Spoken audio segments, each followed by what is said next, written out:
여러분 안녕하십니까. 일요일 아침입니다. 지난주 한국 증시 아주 많이 흔들렸죠. 핵심은 CFD 계좌 때문인데요. 일단 오늘은 금융시장 브리핑이니까 미국에서 일어나고 있는 인플레이션 이야기죠. 그 이야기 토마스 류 선생님과 함께 알아보겠습니다. 바로 연결하겠습니다. 안녕하세요. 토마스 류 선생님. 네, 안녕하세요.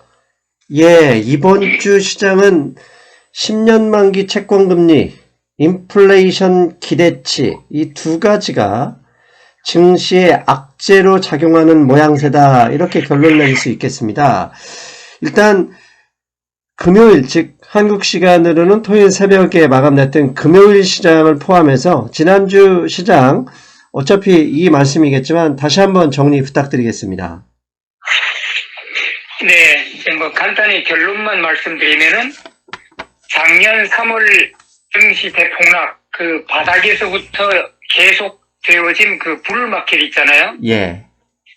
그 불마켓이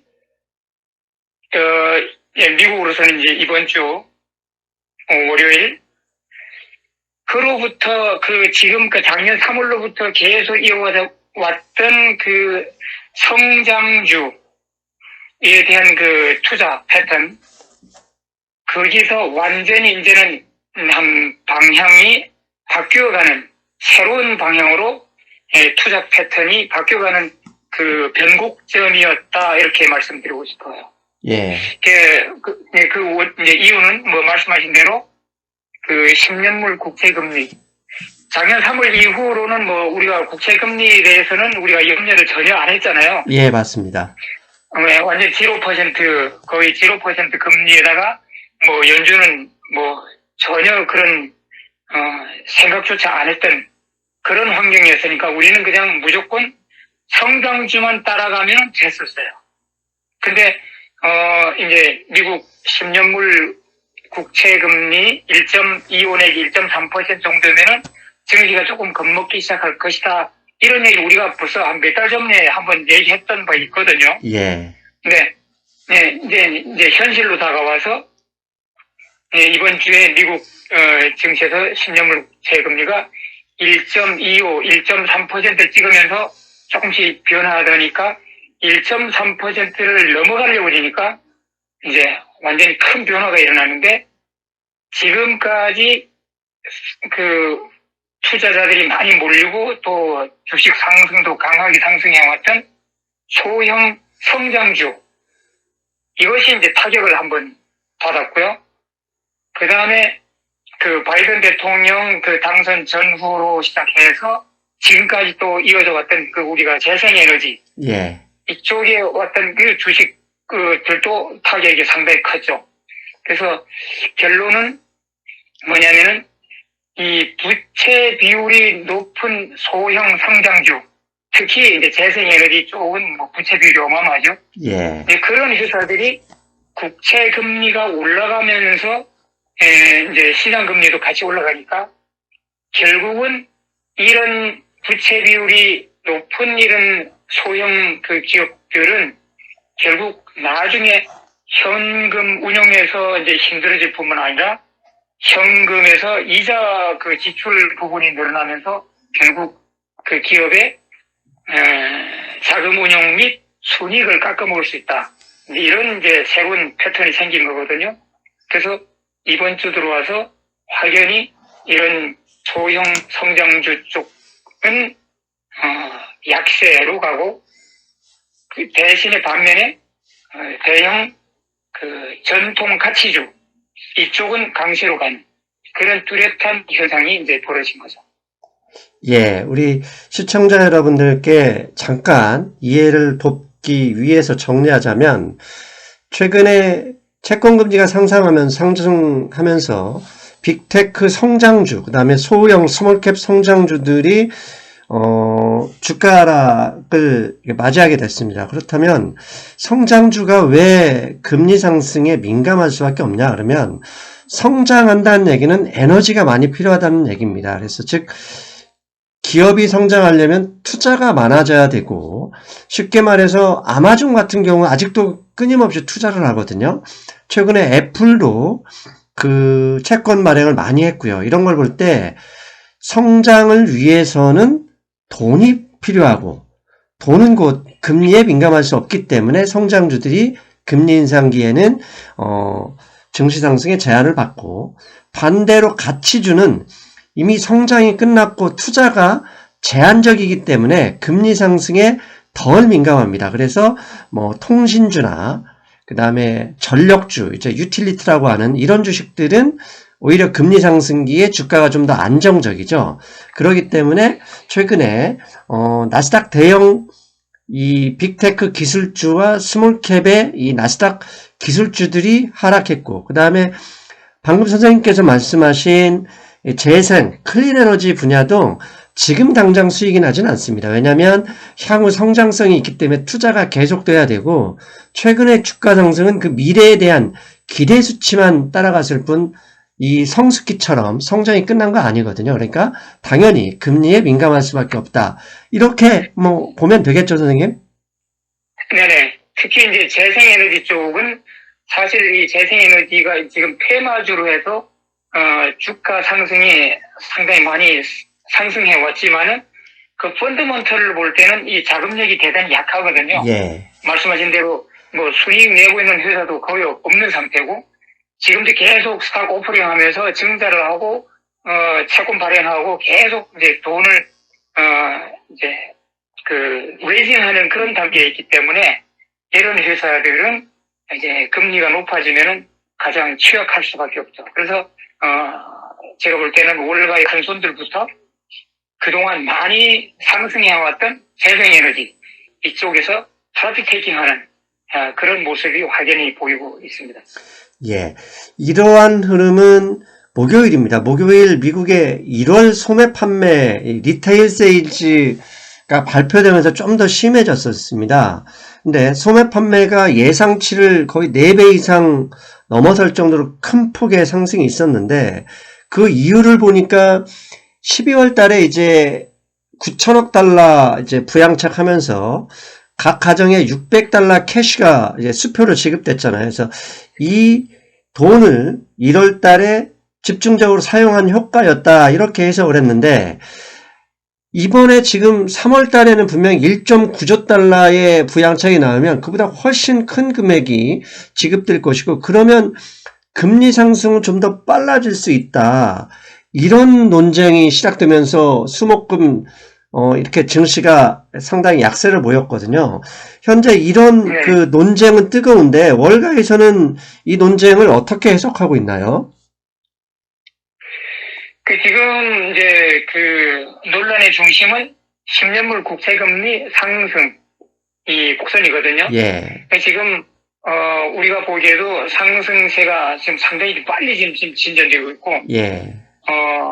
그런데 그 국채금리 상승에 이제 크게 이제 이유가 두 가지가 있겠죠. 말씀하신 대로 부양책 기대감, 또 국채 발행, 그런 기대감 때문에 국채 가격이 하락하면서 반대에 있는 국채금리가 이제 상승하는 거 있고, 그 다음에 이제 두 번째로 좀 긍정적으로 볼 수 있는 게 경제 회복세가 강하면서 그 경제 회복에 걸맞는 금리 수준이 반영되는 거죠. 예. 그래서 특히 연준 의원들 같은 경우는 지금 국채금리 상승을 그렇게 부정적으로 보지 말라. 예. 이것은 오히려 미국의 경제가 강하게 반등하고 있는 증거라고 보면 된다. 이제 그렇게 하거든요. 그래서 제가 볼 때는 금리 상승 이 자체가 그렇게 겁난 건 아닌데, 예. 이 속도, 예. 상승하는 속도, 이것이 사실 겁나거든요. 예. 이 증시는 이 적응력이 대단히 뛰어나요. 그래서 네, 어떤 악재가 와도 단기간에 그것을 극복하고 다시 또 상승하고, 이런 이제 역사를 계속 이제 되풀이해 왔는데, 지금의 국채금리 상승도 잠시 좀 겁먹을 수는 있지만은, 결국은 이것이 일주일, 2주일 후에는 먼 옛날 얘기로 지나가고 다시 또 증시는 안정을 찾고 상승할 수 있거든요. 근데 증시가 이 적응력이 뛰어나다 해도 국채금리 상승 속도가 너무 빠르면은 겁을 먹고 충격을 먹을 수 있죠. 예. 그래서 저도 지금 상승 속도 금요일만 해도 아침에 시작할 때보다도 정오쯤에는 뭐 가파르게 올라가다가 이제 마지막에 조금 떨어진 상태로 끝나긴 했는데 이 상승 속도가 지금 좀 겁나게 보이더라고요. 사실 말씀하신 것처럼 이 인플레이션, 이 부양책 때문에 인플레이션이 걱정이다라고 화두를 먼저 제시한 사람이 서머스 전 재무장관입니다. 이분이 클린턴 정부 때 재무장관을 했었죠. 이분이 했지만, 오늘 새벽에는 뉴욕 패드의 윌리엄스 총재가 선생님이 하신 말씀 그대로 했습니다. 경제가 좋아지는 신호로 채권금리 상승을 해석하는 게 맞지. 인플레이션 위험으로 해석하는 건 아니다. 그리고 또 옐렌 재무장관도 오늘 CNBC에 출연해서 같은 말을 했거든요. 인플레이션이 온다는 얘기는 좋다는 의미를 해석할 것이고 실제로 물가가 올라서 우리 서민들 삶에 힘들어질 가능성이 있다 그러면 얼마든지 그걸 억누를 수 있는 해결책이 있다. 이렇게 말씀하셨거든요. 그렇다면 결국은 연준 재무장관이 이렇게 속된 말로 헛소리 하는 것은 아닐 텐데 시장은 결국은 너무 많이 오른 것 때문에 조정의 빌미, 조정의 재료로서 이용하는 것이다. 저는 이렇게 보는데 선생님 생각도 궁금합니다. 네, 맞는 말씀입니다. 사실은 연준의 목표는 지난 수년간 보면은 항상 2% 인플레이션 목표를 두고 인플레이션을 끌어올리려고 무진 애를 썼거든요. 예. 유럽도 그렇고 일본도 그렇고 이 인플레이션이 적당한 2% 인플레이션을 맞춰줘야만 경제가 건강하고 거기서 국가 재정도 좀 튼튼해지는 거였는데 그래서 각 중앙은행들이 인플레이션을 올리려고 지금 안간힘 쓰고 있는데 지금 각 매체들 보면은 인플레이션 공포 이렇게 헤드라인에 달고는 있지만은 제가 여기 살면서 몸으로 느끼는 인플레이션 이런 건 거의 없고요. 그다음에 진짜 하이퍼 인플레이션으로 간다 그러면 이게 공포스럽죠. 근데 이거 모든 걸로 볼 때 정상적인 지금 경제 시스템 안에 지금 돌아가고 연준에서도 진짜 결국은 이제 국채 가격을 올리면은 국채 금리는 떨어질 수 있잖아요. 그러니까 연준에서도 그런 툴을 많이 갖고 있는 건 사실이죠. 그래서 너무 이렇게 미디어 헤드라인의 인플레이션 공포 여기에 대해서 우리가 너무 겁먹지 않아도 된다 이렇게 말씀드리고 싶습니다. 사실 하이퍼 인플레이션, 고인플레이션이 온다면 가장 먼저 사라져야 될 것은 저축입니다. 왜냐하면 저축하고 있으면 바보거든요. 그런데 미국에 최근에 보면 부양책을 통해서 현금을 지급하면 사람들이 저축하기 바쁘거든요. 그래서 저축률과 물가 상승, 이 하이퍼 인플레이션 관계를 무시하는 그런 발언이기 때문에 저는 의미 없는 이야기라고 보고요. 또 한편에 수치적으로 보면 작년 기준으로 S&P 500 기업의 배당 수익률이 1.5%입니다. 그런데 올해 부양책이 확대되면 경제성장률 예상치를 아틀랜타 패드를 보면 올해 6% 이상을 보기 때문에 이런 걸 감안할 때 올해 연말에 기준으로 S&P 500 기업의 배당 예상 수익률을 보면 1.7%. 그렇다면 우리 방송에서 이미 작년에 말씀드렸죠. 골드만삭스는 2021년 10년 만기 채권금리 예상치를 1.7%로 본다.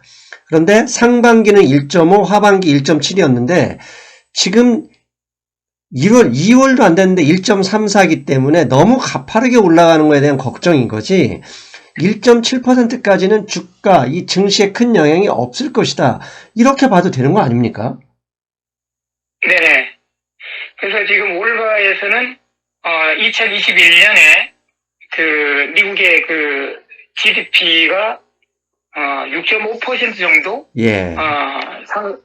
증가할 것이라고 이제 예상하거든요. 예. 근데 워런 버핏의 버핏 인디케이터에 보면은 현재 주가가 버블이 아니냐에 따라 분모에다가 GDP를 놓고 보거든요. 네. 근데 올해 2021년에 6.5% GDP 성장이라고 하는 그것을 분모에다 놓고 보면은 현재 주가는 그렇게 버블이 아니라고 볼 수 있고요. 그 다음에 국채금리가 1.75%까지 올라가고, 할지라도, 결국 GDP가 6.5% 정도의 고성장을 하면은, 따라서 SPX의 대기업들의 기업 어닝도 거기에 같은 비율로 올라갈 거거든요. 예. 그래서, 저는, 국채금리가 이 속도가 지금 문제지, 1.75%까지 올라가고, 경제도 그만큼 가고, 기업들의 어닝도 그 정도 비율로 올라간다 그러면은, 국채금리 1.75%. 여기는 큰 문제 없다. 저는 그렇게 보고 있습니다. 결국 요즘은 월가도 투자를 사람이 하는 게 아니라 AI가 하는 게 맞잖아요. 네네. 그러니까 즉 골드만삭스가 작년에 올해 10년 만기 채권 금리 예상치 1.7% 수준이다라고 얘기한 것은 AI에도 그 수치를 이미 입력한 것이다. 이렇게 봐도 되는 거 아닙니까? 네네. 그래서, 미디어 헤드라인은 인플레이션 공포 이렇게 얘기했지만은, 실제로 미국 위험 자산으로 들어오는 인플로 예.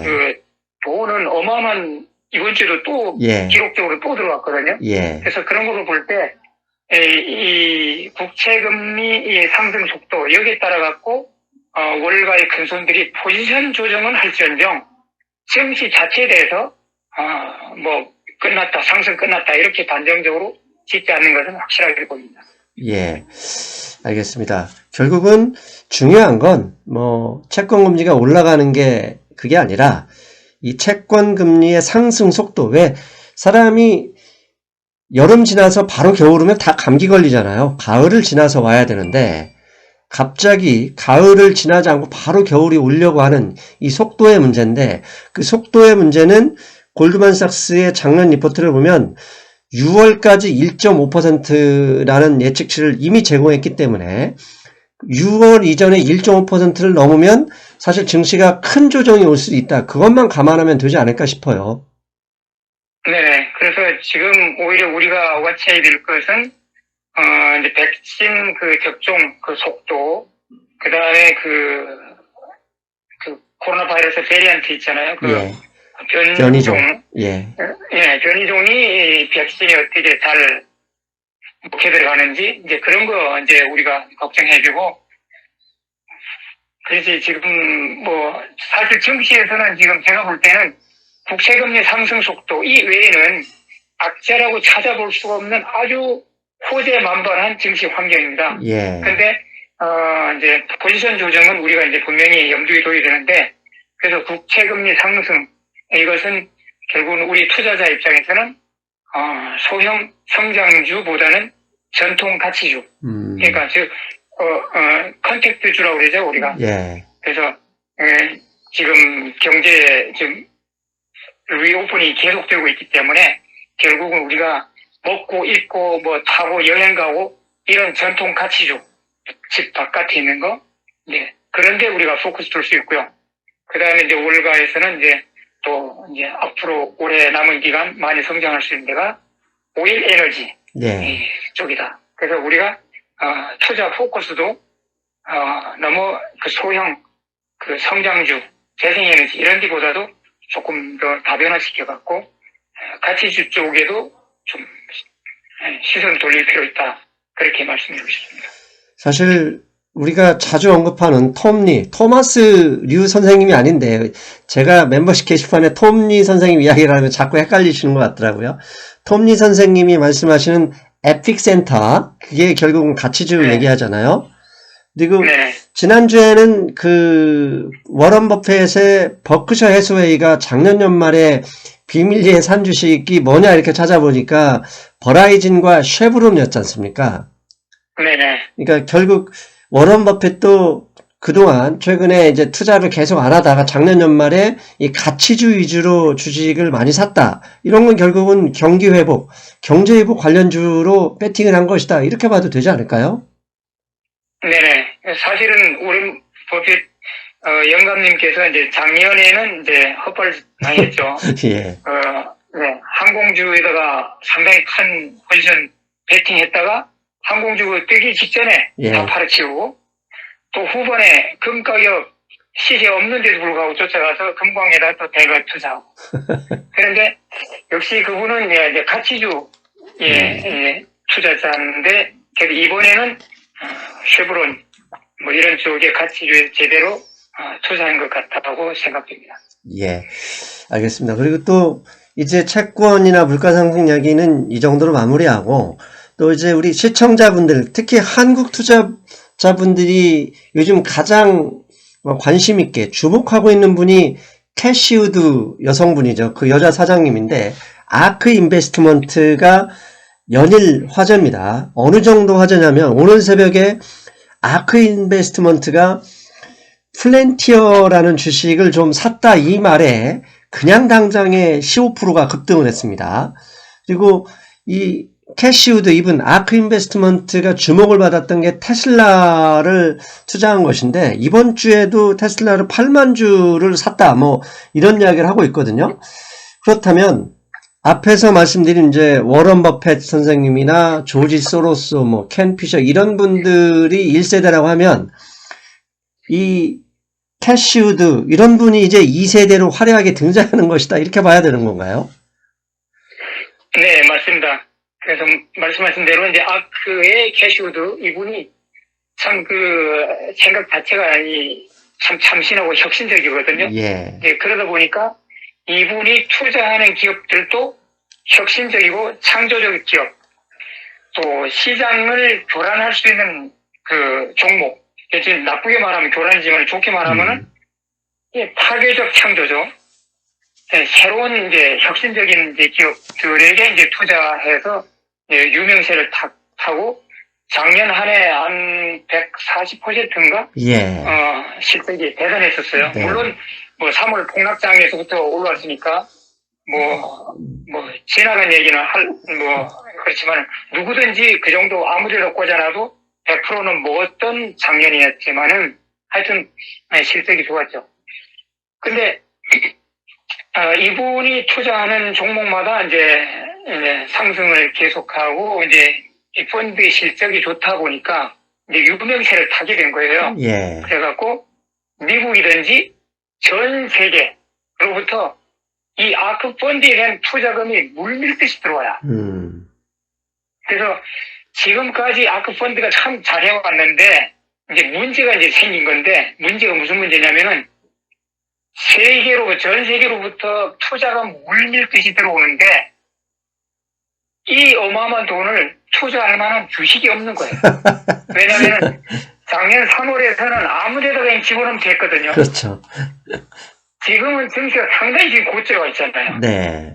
고를 굽는 거예요, 지금은. 지금은 마음 놓고 어디다 이렇게 눈 감고 투자할 필요가 없고, 진짜 선별해갖고 투자해야 되는데, 이런 혁신적인 기업에도 이제는 더 이상 투자할 곳이 없어갖고, 최근에 이분의 패턴을 보면요, 그 어닝이 나쁘게 나와갖고, 푹 떨어지는 주식, 네. 그런 걸 들어가서 대량 삽니다.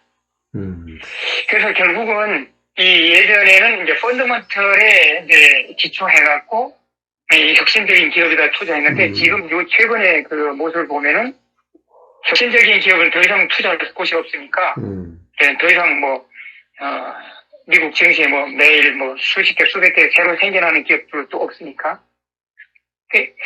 떨어지는 기업, 우량 기업 중에 자기가 생각하는 혁신 기업 중에서 어닝이 나쁘게 나왔거나 이래서 떨어지는 주식에다가 이제 투자를 하게 되는 거죠. 그래서 이제 월가에서는 이제 걱정거리가 되는 거예요. 이 아크 펀드가. 무슨 걱정이냐 이러면은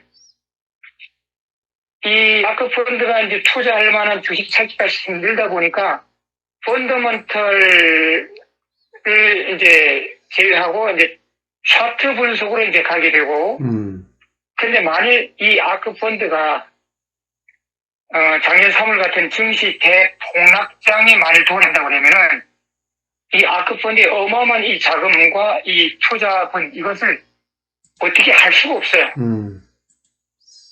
그렇다고 그러면 아크 펀드에 이제 투자했던 사람들은 그 투자분들은 대량 손실을 입을 수 있죠. 예. 그런데 우리가 이제 증시의 이제 변동성이라고 그러잖아요. 예. 이 아크 펀드가 유명해지면서 이제 새로운 신조어가 생기는데 주식 변동성이 생기는 거예요. 그래서 아크펀드가 사면은 팍 올라가고, 아크펀드가 팔면은 팍 내려가고. 그래서 이게 아크펀드 이제 새로운 이제 주식 변동성이 이제 생겼는데, 이 월가에서는 걱정이 이게 증시 전체에 큰 변동성이 왔을 때, 이 아크펀드가 이 순발력 있게 대처를 못할 텐데, 예. 그러면은 이것이 증시의 변동성을 더 확대시킬 수 있다. 이제 이렇게 이제 걱정하게 되는 거죠. 그 시험대가 지금 테슬라가 아닐까 싶어요. 왜냐하면 테슬라가 15억 달러어치 비트코인을 샀다 한 이후로 비트코인이 거의 더블이 됐습니다. 오늘 55,000불이 넘어서 비트코인 시가총액이 1조 달러가 됐는데, 그렇다면 이 테슬라 주식도 올라가야 되는데 테슬라 주식은 지금 일주일 사이에 반응이 없이 3% 정도 하락했습니다. 그 얘기는 앞에서 말씀드렸듯이 아크 인베스트먼트는 8만 주를 샀을지 모르겠지만 다른 헤지펀드들이 테슬라 주식을 매도하고 있기 때문인 것이다 라고 추정할 수 있는데, 그렇다면 여기서 아크 대 반아크의 지금 세력이 싸우고 있는 것이다 이렇게 봐도 되나요? 그 뷰가, 그 네. 관점이 조금 다른 거죠. 네. 이 아크 펀드의 캐시우드는 이 테슬라를 혁신 기업 중에 가장 선두 기업으로, 이제 보고 있고, 아크 펀드에서도 테슬라 주가가 비중이 가장 크죠. 근데, 일단 헤지펀드나 월가의 다른 기관 투자가들은, 테슬라가 이제 비트코인을 이제 그 매입한 그 15억 달러가, 테슬라의 그 현금 흐름에서 8% 정도 차지한다고 그랬잖아요. 예. 그러면 그 8%만큼 위험에 노출된 거거든요. 그래서 기관 투자가나 헤지펀드들은 그 8% 위험도에 노출된 만큼을 지분을 줄이는 거죠. 예. 혹시나 모르니까. 네, 그런 이제 관점의 차이인데, 테슬라뿐만 아니라 이제 아크펀드에서 많은 이제 혁신 기업을 이제 담고 있는데, 이것이 하여튼 어느 날 증시에 큰 변동성이 왔을 때는 여기에 투자한 많은 분들이 큰 손실을 입을 수 있다. 조금 이제 좀 조심해야 되지 않을까. 그런 시각입니다. 지금 이런 흐름들, 이게 아크펀드는 사실 액티브 ETF잖아요. 네. 그래서 그러다 보니까 최근에 이제 가령 나스닥 기술주에서 가장 이렇게 대표적인 ETF가 QQQ였습니다. 그런데 최근에는 QQQJ가 나왔는데 지금 몇 달 동안만 봤을 때 QQQ, 이 대형 기술주에 들어가는 돈은 마이너스가 났지만 QQQJ, 소형, 이 아크펀드처럼 소형 기술주에 들어가는 이 일종의 액티브 ETF는 이것도 사실 대박이 났습니다. 그렇다는 얘기는 결국 아크나 다른 헤지펀드들, 다른 금융기관에서도 ETF를 올 때 이런 그 섹터나 이렇게 좀 변동성이 큰 스몰캡 위주로 투자를 많이 한다. 이게 곧 추세가 될 수도 있는데 결국은 이것도 결국은 이게 스몰캡이니까 위험성이 있다.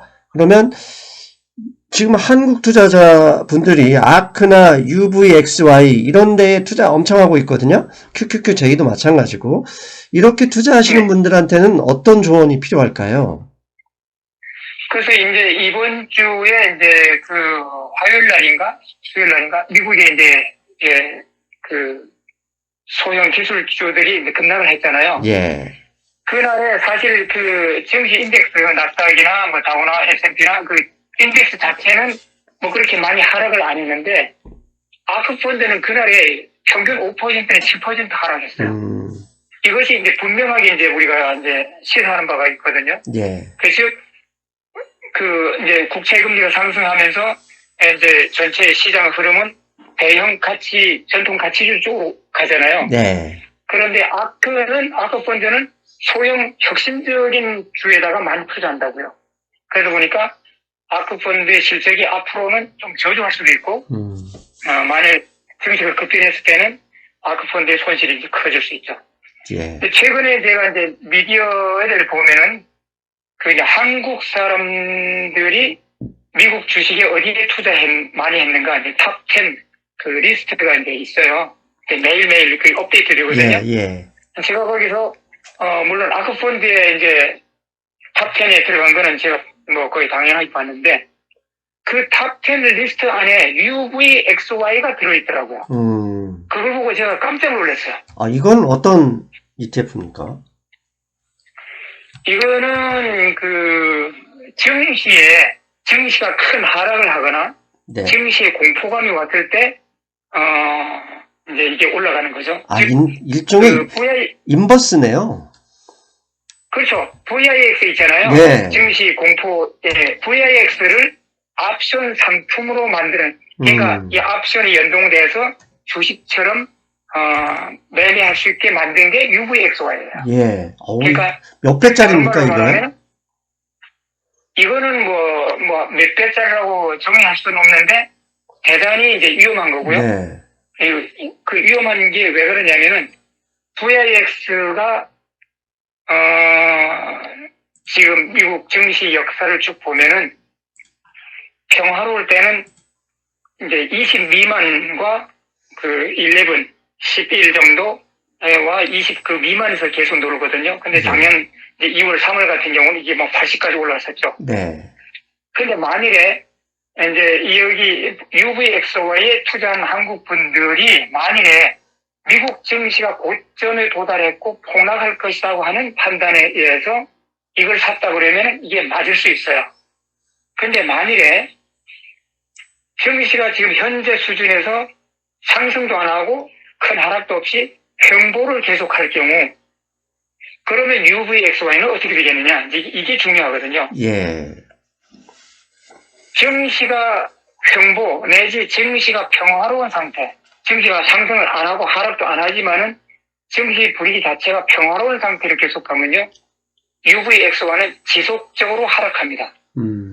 그래서 우리가 UVXY를 5년 차트를 딱 찍어놓고 보면요, 5년 전의 프라이스가 이게 뭐 한 10만 정도 돼요. 근데 현재는 제가 뭐 가격을 안 찍어서 현재 프라이스는 모르겠는데, 뭐 예를 들어 갖고 10이나 지금 20 정도 8.8입니다. 8.8. 네? 8.8. 8.8? 네. 근데 이게 한 5년 전 차트를 놓고 보면 이게 한 10만, 15만 돼요. 그렇네요. 제가 지금 보고 있습니다. 그런데, 네, 여기서 이제 일반 투자가들이 현혹될 수 있는 거예요. 그럼 만일에 여기다가 내가 몰빵 장투해 놓으면은 언젠가는 이게 15만 간다고 하는 환상에 젖어들 수 있죠. 절대로 안 갑니다. 네버 에버. 절대로 안 가요. 그래서 이거는 작년 2, 3월 같은 폭락장이 한번 와야만 이게 빛을 볼 수 있는 거지. 뭐 이번 주에 잠시 이제 뭐 1% 정도 이제 하락과 이런 거가 계속된다 해도 이 UVXY는 안 올라갑니다. 그리고 이게 옵션에 연결돼 있잖아요. 옵션은 엑스파이어 데이가 있고 거기에 따라 갖고 그 비용 처리하면서 가치가 계속 감소해 나가잖아요. 롤오버 비용이 그래서 들죠. 그래서 UVXY 자체는 증시가 대폭락하기 전에는 여기서 이 어떤 그 수익을 기대할 수 없고요. 만일에 진짜 차트는 초고수, 진짜 5분 차트 놓고 데이 트레이딩 한다. 뭐 하루 내지 이틀 안에 초단타를 한다고 하는 그 차트의 초고수 정도 된다고 그러면은 여기서 수익을 먹을 수 있어요. 하루 변동성이 크기 때문에. 그러나 이것을 한국 분들이 그 투자 대상 탑 10에 올려놓고 장투로 들어간다 그러면 이건 100% 여기는 손실을 보는 겁니다. 네. 이게 참 안타까운 게 얼마 전에 모 유튜버에서 그 인터넷 재테크 카페 10in10이라고 있습니다. 이게 수십만 명 회원인데 이분이 나와가지고 자기는 미국 주식 폭락에 몰빵한다 해서 인버스에 몰빵한다면서 이 이야기를 하신 것 같은데 그런 분들이 이렇게 얘기하고 실제로 계좌를 까보면 그렇지도 않을 수도 있거든요. 그런 분들이 현혹돼서 이 돈 다 날리는 거 이런 거 참 조심해야 됩니다. 정말. 그래서 만일 미국 증시가 하락도 안 하고 상승도 안 하고 만일 이 상태에서 횡보를 한 1년 동안 가잖아요. 예. 그러면은 UVXY는 한 60, 70% 손실 날 수 있어요. 한마디로 시간 가치가 사라지는 거잖아요. 네네. 네. 네, 이거는 시간이 가면 무조건 가치가 떨어지는 겁니다. 예. 그리고 이제 차라리 미국 증시를 그렇게 비관적으로 본다 그러면은 다우존스 그 지수나 S&P 500 인덱스 지수 여기에다가 인버스 치는 게 오히려 더 안전해요. 그렇죠. 레버리지 말고 네. 그냥 한 배짜리 SPY 뭐 QQQ 그다음에 다우존스 티커는 제가 잘 모르겠는데 네. 하여튼 그런 식으로 한 배짜리 레버리지도 말고 한 배짜리 거기다 놓고 인버스를 치면은 이익도 볼 수 있고 손실 나도 손실이 작을 수 있어요. 그럼에도 사실 불구하고 네네. 역사를 보면 인버스가 돈 버는 적은 극히 제한적이잖아요. 네. 그러니까 차라리 제가 이제 좀 추천해드리고 싶은 거는 차라리 지금 제가 탐리도 항상 강조하는 거지만은 미국 증시의 올해 상승분 남아있는 상승분에서 오일 에너지 섹터가 크게 그렇죠. 기여할 것이다 이렇게 보고 있거든요. 예, 한 20% 업사이드다 이러죠. 네. 예. 그래서 저도 이제 S&P 레벨을 지금 보고 있을 때 앞으로 상승분 남아있는 상승분은 전통 가치주에서 지수를 끌어올릴 것이다 이렇게 이제 보고 있는데 그 중에서 가장 큰 부분이 오일 에너지 섹터거든요. 예. 그럼 차라리 UVXY에다가 몰빵 장투할 것이 아니고 오일 에너지 섹터 ETF에다가 장투해 놓는 게 훨씬 더 수익이 클 거예요. 더 안심할 수 있고 그래서 오일 에너지 섹터에 그 2배짜리 레버리지도 있거든요. 보면 DIG라고 있어요. DIG. DIG. 여기는 오일 에너지 섹터의 2배짜리 ETF거든요. 그러면 오일 에너지가 20%더 추가 상승한다 그러면 여기서는 40% 수익 기대할 수 있잖아요. 오히려 이런 쪽에다가 베팅해야지 이 공포 지수에다가 이 지수 여기다가 이제 몰빵한다는 건 대단히 위험합니다. 그래서 한국 분들이 많이 투자한 탑 10 리스트 안에 있다는 건요, 어마어마한 자금이 여기 들어와 있다는 거거든요, 한국 분들이. 진짜 이거는 이 방송을 듣는 이 분들은 UVX와 여기서 얼른 탈출하십시오.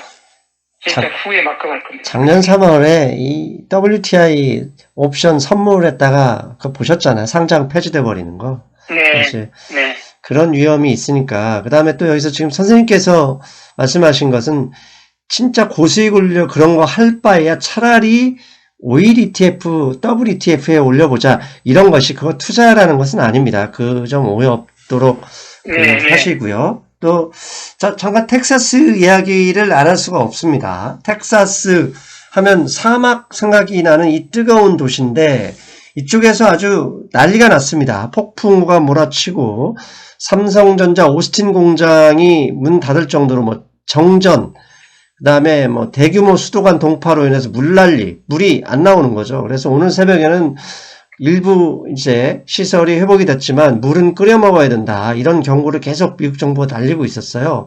그런데 한편으로 이런 상황을 보면 이건 한국에서는 상상도 할 수 없는 일이에요. 어떻게 아무리 더운 날씨라고 해도 정전이 일어나고 춥게 됐다고 해서 이 얘기는 한편으로는 다른 쪽으로 해석하면 미국의 인프라가 그만큼 오래전에 투자했던 거나 낙후됐고 이런 사태가 바이든 대통령이 공약으로 내세운 2조 달러 인프라 투자에 어떻게 보면 정당성을 부여하는 것은 아닐까 이렇게 해석할 수도 있지 않을까요?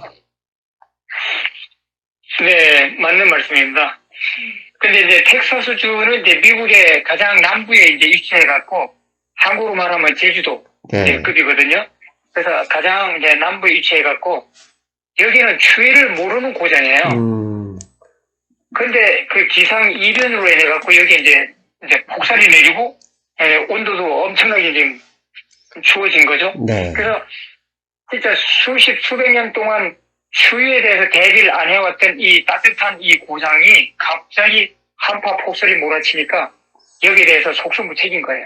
그래갖고 사실 뭐 그 정도 추위와 그 정도 눈은 뭐 이 뉴저지에는 다반하거든요. 네. 그래서 우리는 뭐 최근에 며칠 전에도 여기 눈이 상당히 많이 왔는데, 우리 여기는 눈 피해 전혀 없어요.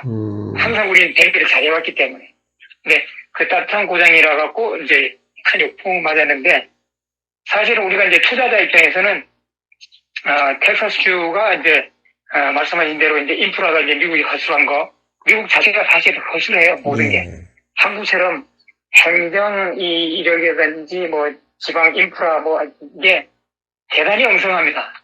대단히 엉성한데 그 바이든 대통령의 인프라 그 추진 여기에 대해서 동력을 또 심어줄 수 있죠. 근데 바이든 대통령도 수일 내로 텍사스를 방문해서 거기서 연설을 한다고 그러더라고요.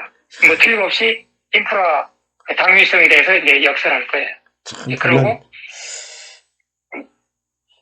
이게 뱅크 오브 아메리카 2019년에 보면 투자은행 중에 가장 비관적이었던 게 모건 스탠리였잖아요. 근데 올해 2020년도에 가장 그 비관적인 이 은행이 시티은행이구나. 시티은행이 한 말에 보면은 악재가 없는 게 악재다. 이렇게 얘기를 하는데 결국 텍사스의 이런 사태도 악재였는데 생각해보면 바이든 대통령이 또 텍사스주에 날아가서 인프라 해야 된다 이러면 또다시 호재가 되지 않았겠습니까? 네. 근데 이제 텍사스주에는 이제 원유 생산 설비와 정유 공장들이 다 집중되어 있거든요. 예. 미국에서. 그 다음에 반도체 공장도 상당히 많이 들어있어요. 네. 삼성 반도체 공장도 거기 있다고 그러더라고요. 예, 오스틴. 예. 이번 폭풍 한설에 이제 이런 정유, 원유, 반도체 공장 완전 이제 클로즈해 버리니까, 미국 증시 안에서도 이제 많은 섹터 변동이 있었죠. 이제 원유 가격 올라가고. 예. 근데 이제 금요일 장에서는, 원유 가격이 한 약 2% 정도 하락했어요. 예. 그래서 그것만 보면은, 텍사스의 최악의 그 순간은 이제 지나갔고, 이제는, 이제 복구 단계로 이제 들어가는 거. 이제 그걸로 저는 해석하고요. 그래서 이 인프라가 약하다 보니까 그러잖아도 지금 반도체 부족으로 지금 뭐 미국이나 전 세계 자동차 생산 업체들이 생산 라인을 줄이고 있는 그 형편에 거기 반도체 공장이 타격받는 바람에 반도체 쪽에서는 좀 더 샤킹하게 이제 받아들이는 거죠. 예. 그래서 바이든 대통령이 이 기회를 잡아서 아마 인프라 그 3조 달러라고 그러더라고요. 그래서 이제 밀어붙일 그 3 트릴리언 달러 3조 달러 맞죠? 예, 맞습니다. 네, 원래 공약은 2조 달러인데 이 폭풍우 때문에 1조 달러를 또 올려버렸나 보네요. 네, 그래서 목요일 날 저녁에 그 옐런 재무장관이 이제 장 마감 직후에 이제 인터뷰를 했는데 민주당 내에서 3조 달러 인프라 이것을 적극적으로 지금 논의 중이다. 이제 이렇게 해갖고 금요일 장 사실 그 앞선 반기일이라 갖고 좀 증시가 크게 하락할 줄 알았는데 그 옐런 재무장관의 그 좋은 그 소식으로 인해서 증시 하락은 일단 피한 거죠. 그래서 한 주가 평화롭게 잘 마무리됐습니다. 그래서 그런지 캐터필라 중장비죠. 이 인프라 투자하면 캐터필라하고 연관이 될 텐데 이 주식이 5% 상승 마감을 했네요. 구리값도 2% 상승했어요. 예. 네.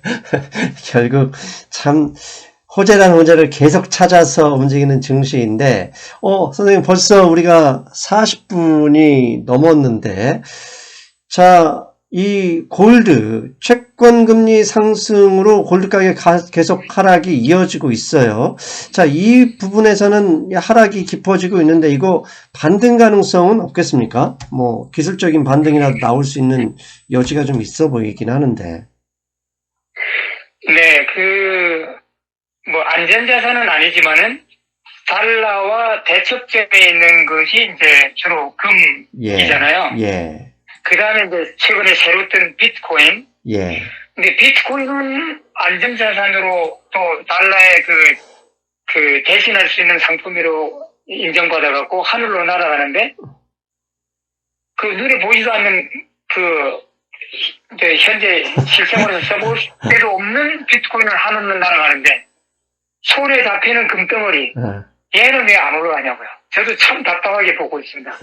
근데 월가에서는 그래도 올해 안에 2,300달러 온수당 그 정도 올라갈 기회는 한 번 남아있다. 이렇게 계속 주장하거든요.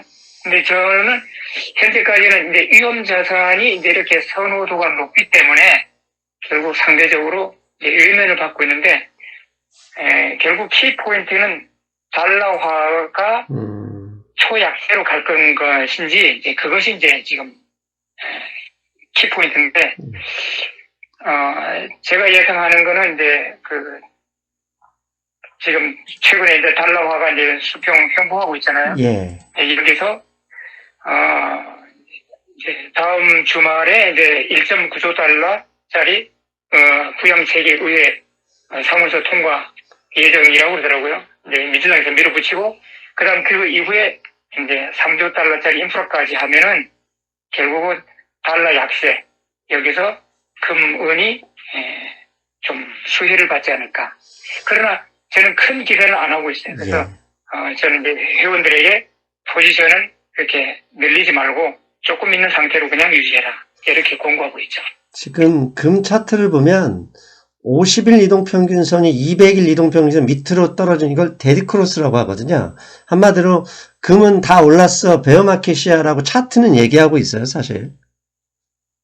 그런데 은 있잖아요. 실버. 예. 실버는 강하게 버티고 있어요. 예. 그래서 제가 볼 때는 오히려 금보다도 실버 쪽에 장기 베팅해 놓는 게 더 좋을 것이다. 이렇게 보고 있습니다. 사실 2주 전쯤에 실버 얘기 잠깐 드렸잖아요. 골드만삭스에서 네네. 재생에너지 친환경 이쪽 분야에서 실버 사용이 많기 때문에 금보다는 실버가 낫겠다. 이런 이야기 우리가 이미 했었습니다, 사실. 네네. 예. 알겠습니다. 그래서 실버는 아직 월가에서 이제 상대적으로 금보다 좀 더 높게 평가하고 있어요. 예. 선생님 벌써 45분이 6분이 넘었습니다. 선생님 뭐 마지막으로 하실 말씀 있으면 하시고 오늘 방송 마무리하겠습니다. 증시가 이제 우리가 이제 한 계단 이제 올라가잖아요. 예. 네, 3,900까지 왔다가 이제 다음에는 이제 큰 목표는 이제 4,000 이렇게. 증시가 한 계단 올라갈 때마다 그만큼 그 조정의 폭도 깊어진다고 하는 그런 이제 걱정이 항상 따라다니는 거거든요. 그죠? 3,900에서 조정해봐야 뭐 5%, 10%지만은 4,000 가면 좀 더 크게 조정할 수도 있고. 예. 그래서, 제가 좀 걱정하는 거는 이 스몰캡 섹터를, 러셀 인덱스 있잖아요. 예. 이쪽에 그 조정이 조만간 오지 않을까. 예, 만약 증시 자체에 이제 뭐 국채 금리 상승 속도가 너무 빨라갖고 증시에 악재가 된다고 그러면은 제일 먼저 타격받을 곳은 스몰캡 쪽이 아닐까. 그래서 좀 스몰캡은 좀 투자를 좀 피했으면 하는 그런 생각입니다. 예, 알겠습니다. 자, 오늘도 선생님 말씀 고맙습니다. 다음 주는 제가 좀 휴가를 가야 돼서 방송이 일요일이 아니라 월요일이니까 저희는 선생님 미국 시간으로 일요일 아침, 저는 한국 시간으로 일요일 밤에 좀 만나 뵙겠습니다, 선생님. 네네, 언제든지 미리 알려주시면 제가 스케줄 조정해 놓겠습니다. 예, 오늘도 선생님 좋은 말씀 고맙습니다. 네, 수고하셨습니다. 안녕히 계세요. 잘 들으셨어요? 네. 사실 걱정할 게 없죠. 그런데 주가가 하락하면 증시가 문제를 삼기 때문에 봐야 되죠. 그러나 별 걱정할 것은 없다. 제 생각은 그렇습니다. 여러분, 다음 주 금융시장 브리핑은 일요일이 아니라 월요일에 방송됩니다. 하루만 늦게 3월 1일이니까 편안하게 휴일에 들으시면 되겠습니다. 여러분, 저는 다음 시간에 뵙겠습니다. 여러분, 안녕.